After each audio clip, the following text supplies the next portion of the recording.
Apakah ini termasuk mempunyai istri lebih dari satu itu termasuk meneladani Rasulullah Sallallahu Alaihi Wasallam? Gitu ya. Assalamualaikum warahmatullahi wabarakatuh. Waalaikumsalam warahmatullahi wabarakatuh. Pada Gus Baha juga Prof. Quraisy Shihab yang saya hormati.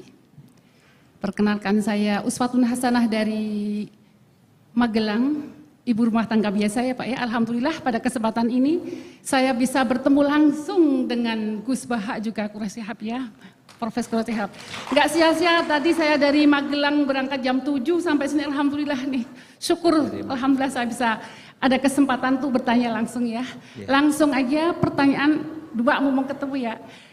Pertanyaan yang pertama dalam Al-Qur'an itu ada kata-kata, ada ayat la yamassuhu illal mutahharun. La mutahharun di sini ada yang mengatakan suci tidak hanya hadas besar aja. Misalnya pegang Al-Qur'an. Loh, wis ngentot kok maca Qur'an, saya tegur gitu. Sing mesti ke suci atine, ora popo. Katanya gini lah. Ini apakah ini termasuk meneladani Rasulullah? Nah, ini pertanyaan saya. Ini yang pertama, apakah suci di sini harus hadas besar, hadas kecil, atau cukup hadas kecil aja gitu? Terus yang kedua, maaf ini ya, kebanyakan kan para kiai atau yang lain itu kan istrinya lebih dari satu. Nah, maaf ini ya, agak ekstrim juga ya. Dengan alasan itba Rasul lebih dari satu katanya gitu. Lah, apakah ini termasuk mempunyai istri lebih dari satu itu termasuk meneladani Rasulullah Sallallahu Alaihi Wasallam? Gitu ya. Saya kira cukup sekian. Assalamualaikum warahmatullahi wabarakatuh. Waalaikumsalam warahmatullahi wabarakatuh. Kami catat Ibu. Selanjutnya kita mohonkan yang tiga, nggak apa-apa tapi pendek-pendek ya. Silakan ya.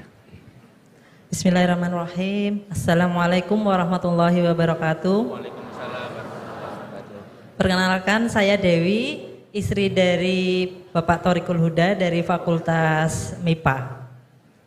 Begini, Al-Quran agar tidak datar, itu kan katanya Al-Quran bisa menjadi asyifa, petunjuk, solusi dari semua persoalan hidup kita. Itu caranya bagaimana? Karena kebetulan saya memang dari sama seperti Gus yang di Solo tadi, orang biasa bukan dari pondok. Dulu saya pernah punya persoalan kesehatan, saraf kejepit, kemudian saya membuka Al-Quran dengan acak, sebelumnya saya sholat taubat, kemudian saya buka ketemu surat Asy-Syu'ara ayat 19, yang artinya ketika kamu marah, segera memberi maaf. Dan waktu itu saya bingung, orang saya minta asyifa kok jawabannya seperti itu gitu. Ini implementasinya bagaimana? Tapi saya hanya menzikirkan ayat yang saya dapat itu sampai kurang lebih 2 minggu Allah memberikan saya petunjuk. Saya diberikan persoalan anak, persoalan suami. Ini loh ketika kamu marah, kamu harus segera memberi maaf. Dan ketika saya kurang lebih 2 bulan memperbaiki diri, saya tidak pernah marah. Alhamdulillah Allah ridho, saya sembuh dari saraf kejepit. Dan terus saya keterusan saya keterusan membuka Al-Quran ketika saya punya persoalan apapun. Bahkan ketika saya ada persoalan dengan suami, saya membuka Quran secara acak, kemudian saya menemukan surat Al-Hajj ayat 19. Inilah 2 golongan mukmin dan kafir yang bertengkar.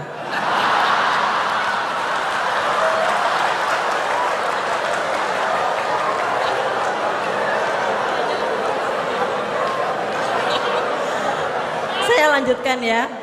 Mereka bertengkar tentang Tuhan mereka.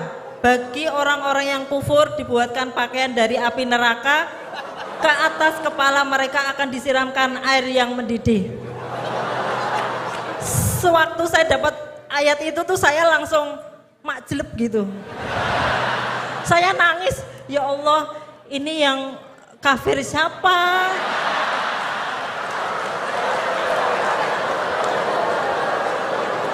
tapi di situ saya pokoknya semuanya saya yang salah. Saya yang harus memperbaiki diri. Nah kebetulan kurang lebih 1 minggu suami itu sering lihat YouTube Gus Baha. Alhamdulillah tiba-tiba cerita, Bun, saya dengar Gus Baha tuh intinya ada begini. Jadi saya, loh itu sama seperti ilmu yang saya dapatkan. Cuman beda orang. Ternyata kita mendapatkan ilmu tapi beda-beda gitu. Nah ternyata saya merasakan bahwa Al-Quran itu bisa menjadi asyifa, bisa menjadi petunjuk persoalan saya. Nah apakah pertanyaan saya itu apakah cara ini betul, benar?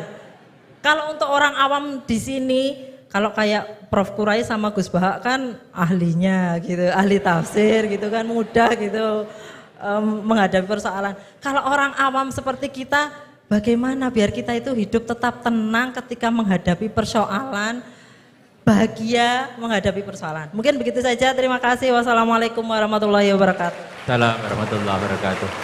Baik, terima kasih Bu Dewi. Sekalian satu lagi Ibu yang pakai jilbab hitam ya.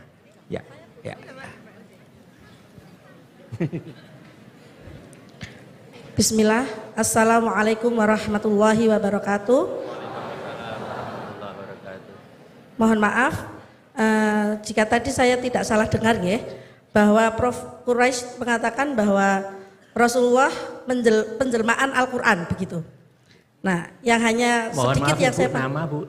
Nama saya Lis dari Magelang. Ya. Nah, yang sedikit saya pahami, hanya sedikit saja, yaitu kalau Al-Quran itu kan kalamullah ya. Terus kalau Rasul itu adalah penciptaannya. Nah, apakah penjelmaan ini dikatakan sepenuhnya atau mutlak, atau sebagian saja, atau yang seperti apa penjelmaannya ini? Nah, itu saja yang ingin saya tanyakan. Mohon maaf sebelumnya. Jazakumullah khairan katsiran. Assalamualaikum warahmatullahi wabarakatuh. Waalaikumsalam warahmatullahi wabarakatuh. Terima kasih Ibu untuk pertanyaannya. Saya ulang Gus Baha dan Prof. Quraisy. Yang pertama Ibu tadi dari Magelang menanyakan terkait dengan ayat la yamassuhul Quran illal mutahharun. Kemudian yang kedua dengan argumen ittiba Rasul istrinya lebih dari satu. Itu gimana Gus tadi? Itu yang kedua. Apa ittiba Rasul itu seperti apa? Kira seperti itu. Kemudian yang dari Bu Dewi tadi terkait dengan apakah tafsir Al-Quran sebagai asyifa itu seperti apa? Kira-kira gitu. Kemudian yang ketiga terkait dengan tadi Rasul sebagai penjelmaan Al-Quran. Ya, penjelmaan ya tadi. Ya, kita mohonkan Prof. Quraisy atau Gus Baha dulu. Ya. Kedua. Ya, monggo. Ya. Ini jawab yang tadi tersangkanya hanya kiai, rata-rata kiai itu istrinya. itu selera lelaki bukan selera kiai itu.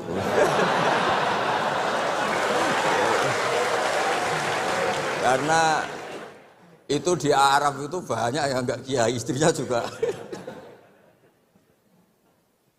Begini ya, jadi tadi seperti yang dikatakan, ini agak serius, tapi ini bisa menjawab semuanya. Agak saja, bukan serius banget, tapi agak serius, tapi bisa menjawab semuanya. Begini, ini saya hafalkan bukan berarti saya pinter, enggak. Memang ini konstitusi keilmuan, jadi saya hafalkan. Dalam kitab Said Muhammad, termasuk ulama modern yang barusan wafat, beliau kenal sekali sama Said Muhammad bin Alawi. Dalam kitab Manhajus Salaf fi Fahmin Nusus. Nanti ini kelihatan semua bisa menjawab. Wa kanat sunnatu Rasulillah sallallahu alaihi wasallam annahu yat'amu ma yajiduhu fi ardi wa yalbasu ma yajiduhu wa yarkabu ma yajiduhu. Terus di situ disimpulkan famanis ta'mala syai'an ya, atau famanis ta'mala ma yajiduhu fi ardi fahuwa al-muttabi' li sunnah. Kama annahu hajjal baita min madinati nafsi faman hajjal baita min madinati nafsi fahuwa al-muttabi' li sunnah. Begini, nanti ini menjadi konstruksi utuh ilmu tafsir. Nanti setelah ngaji ini Pak Rektor sah jadi kiai, karena ini sudah cukup lah untuk jadi kiai. Syaratnya jangan jejer saya. Nyari ibu-ibu atau mak-mak yang jadi korban latihannya, tapi jangan saya. Begini misalnya tasaddaqa Rasulullah bidinarin. Nabi tentu zaman itu adanya dinar, gak ada rupiah, gak ada dolar. Itu zaman itu Imam Syafi'i langsung digenti, disamanin pakai alat tukar. Sehingga ketika kita sedekah pakai rupiah, itu juga niru Nabi ketika beliau pakai dinar atau dirham. Karena sama-sama ini alat apa? Tukar. Tasaddaqa Rasulullah biso'in min tamrin, tasaddaqa Rasulullah biso'in min aqid. Nabi sedekah pakai kurma. Sudah kita ganti saja pakai makanan pokok sehingga kita sedekah pakai apa? Beras. Sebab itu kata Imam Syafi'i, yang wajib dizakati apa? Ya kuti ahlil balad. Bukan niru nas yang zaman Nabi. Nabi zaman Nabi ya yang disebut ya makanan-makanan Arab. Tapi semua ulama sepakat beras itu harus zakat. Karena ini kuti ahlil balad. Padahal Nabi gak pernah menzakati apa? Beras.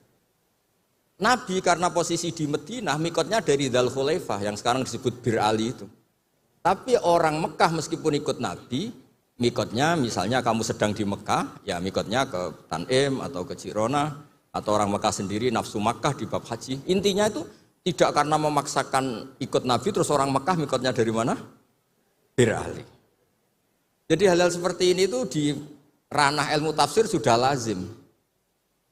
Nah begitu juga tentang poligami, saya sering cerita, kalau kamu tidak berani poligami, jangan lalu nggak tahu logika poligami.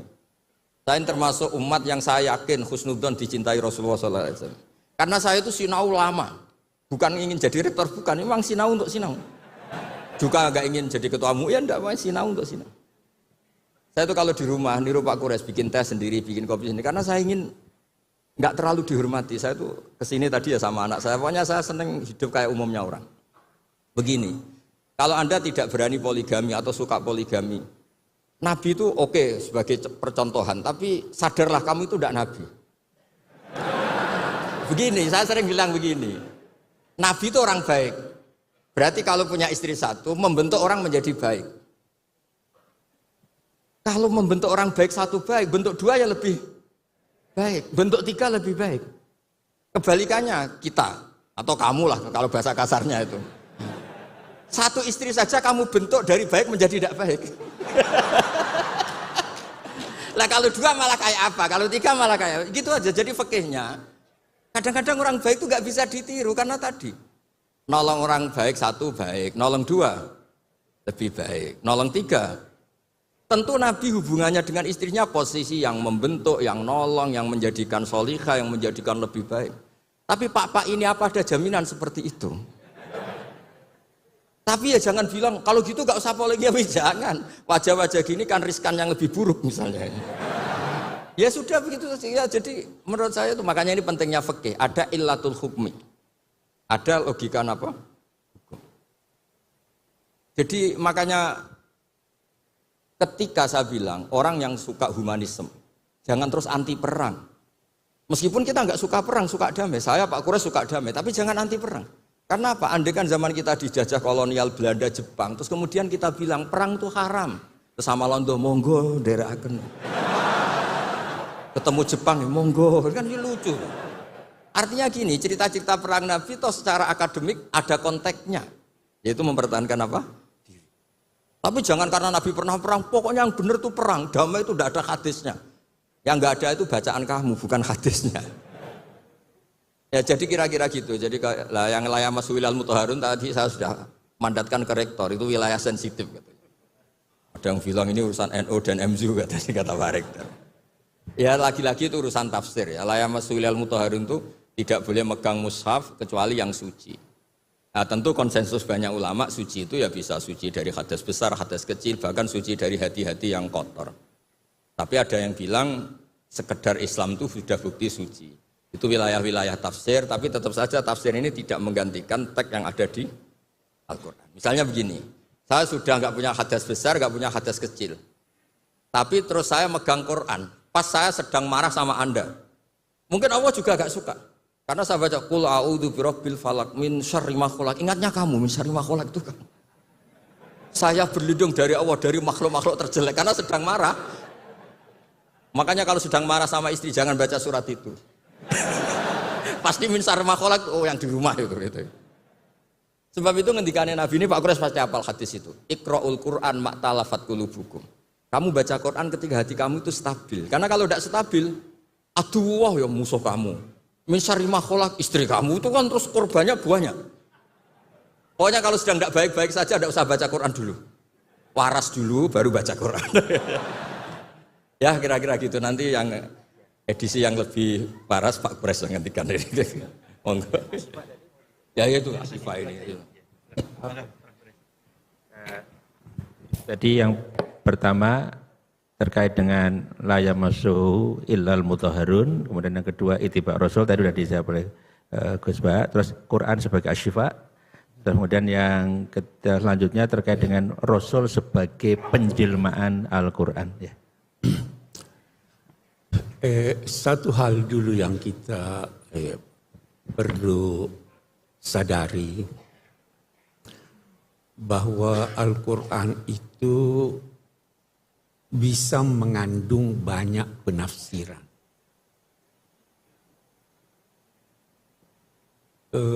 Karena itu sulit diterjemahkan.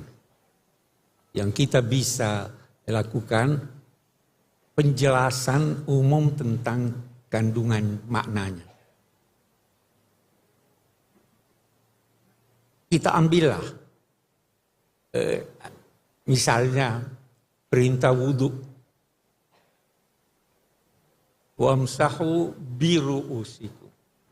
Baknya saja itu sudah macam-macam artinya.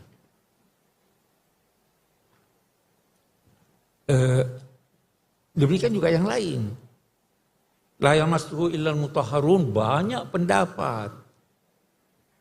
Boleh jadi apa yang saya anggap benar, Anda anggap tidak benar. Ya kan? Itu orang Syiah berkata yang berhak, sebagian mereka ya, yang berhak memahami dan bisa memahami Al-Quran itu hanya Ahlul Bait. Karena apa? Al-Quran berkata, innama yuridullahu yudhiba ankumur rijsa ahlal bait wa yutahhirakum tathira. Ada yang berkata al-mutahharun itu malaikat. Jadi bisa beda-beda. Saya ingin dari sini kita mengambil suatu pelajaran. Bahwa bisa jadi dalam rinciannya kebenaran itu beragam. Mazhab yang berkata seluruh kepala harus itu benar buat dia. Yang berkata sebagian benar buat dia. Karena memang Allah Subhanahu wa ta'ala menghendaki kita berbeda. Jangan anggap Tuhan mau kita itu bersatu semua sama. Kalau dia mau kita bersatu semuanya, dia tidak turunkan Al-Quran seperti ini. Dia tidak jadikan Nabi itu seringkali berkata kamu benar, kamu benar, kamu benar. Ini prinsip yang harus kita pegang. Sehingga kita bisa rukun, oh Anda juga benar. Sama itu contoh populer, gajah itu bagaimana? Yang pegang belalainya, dia bilang, semuanya bisa benar. Itu satu. Seperti halnya, yang masuk ilmu. Itu saya kira pertanyaan pertama sudah terjawab, ya. Syifa. Syifa. Saya tidak pakai itu. Ada orang mungkin berkesan begitu, tapi itu di Sulawesi Selatan, saya tidak tahu di Jawa. Itu kalau mau cari nama anak, itu buka Quran, kata pertama yang ditemukan itu dia anaknya. Jadi di sana ada namanya Sarik. Karena dia baca Sarik wa Sarikatu, ya toh ada yang itu tidak dia namanya dolim.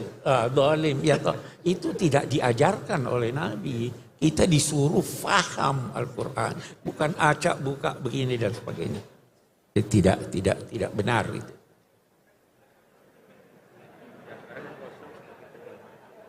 Penjelmaan.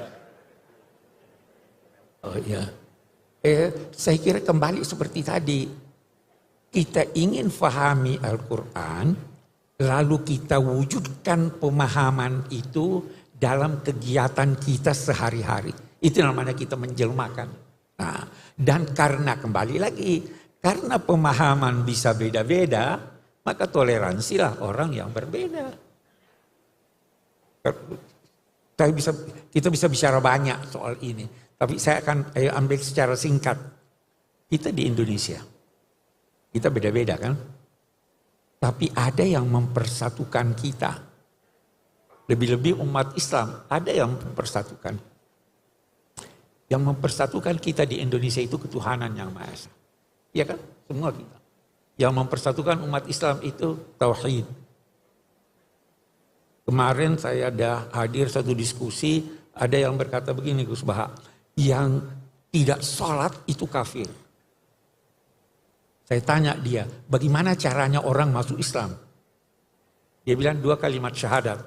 Kalau seandainya dia ucapkan 2 kalimat syahadat setelah subuh jam 8 pagi, dia meninggal jam 11.30 sebelum zuhur, dia dinilai muslim atau tidak? Dia muslim. Sholat tidak menjadikan orang kafir, dia menjadikan berdosa besar, ya kan? Itu satu. Yang mempersatukan kita itu ketuhanan yang Maha Esa sebagai bangsa. Penafsirannya bisa beda-beda. Jangankan antara Muslim dan Kristen, antara Muslim aja penafsiran ketuhanan yang Maha Esa itu sudah beda.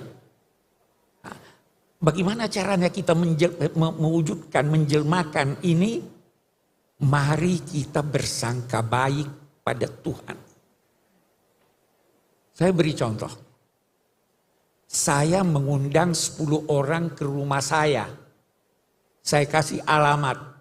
Silahkan datang jam 12 siang kita makan siang. Tibalah 3 orang sebelum jam 12. Welcome, ahlan wa sahlan. Tiba 5 orang terlambat. 2 orang tidak mau datang. Yang 5 orang yang terlambat ini sebenarnya dia mau datang tetapi terlambat sudah karena sesat jalan. Dia datang pada saya, apa saya tolak dia? Dia kata, sudah pergi. Atau saya kata, kenapa lambat? Kata saya mau datang Pak, saya tidak tahu jalannya kesesatan. Tidak mungkin saya tolak. Nah, begitu juga Tuhan menurut hemat saya. Kita, antara sama Muslim, boleh jadi kita salah jalan tuh. Orang Kristen juga, kita nilai salah jalan. Dia nilai kita salah jalan. Oke deh, tidak usah bertengkar. Kita nanti, Tuhan lebih tahu dari kita. Tuhan maha baik. Dia bisa memaafkan orang yang bersalah. Apalagi orang yang mau pergi tapi salah jalan. Itu titik temu kita. Itu salah satu bentuk dari penjelmaan kalimat tauhid itu. Kalau Anda mau bertengkar, Mu'tazilah dengan ini punya sifat atau tidak sifat, banyak sekali. Bisa salah, tapi Tuhan maha pengasih, maha penyayang. Jadi penjelmaannya seperti itu. Selama itu dimungkinkan oleh kata Al-Quran, oleh ayat Al-Quran, kita terima aja walaupun kita beda pendapat. Sebab kalau tidak, bertengkar tidak ada habisnya. Saya kira itu menyangkut penjelmaan. Baik, terima kasih Prof. Quraisy.